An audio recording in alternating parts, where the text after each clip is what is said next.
新竹新埔以盛产柿子闻名，美味的柿饼更是独步全国。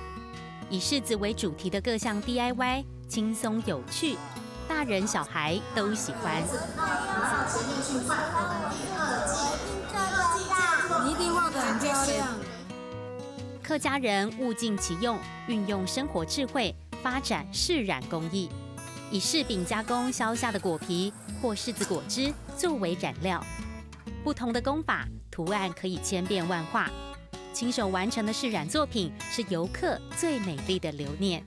阿嬷做衣啊，你呢？你的我是做衣服。哇，太棒了！转圈圈，轻轻的转，或者就点点轻轻的，不要那么重。还有呢，一个地方不要一直重复太久，重复太久它会太湿，就会渲染开来，渲染开来就糊糊的。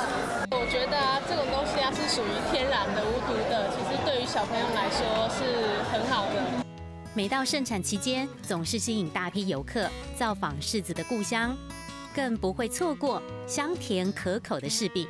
秋天的时候正是柿子成熟、各自当甜的时节，大家呢可以多吃柿子，吃柿饼、做柿染，还有柿子吊饰，可以自己动手 DIY， 成为独具意义的纪念品。第1条绕到第4条的下面这样子绕，就拳头这样子。柿子红了，每个角落都是拍照留念的好角度。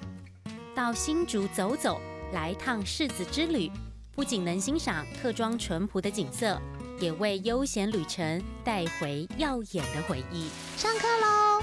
各自懂甜，各自懂甜，各自懂甜。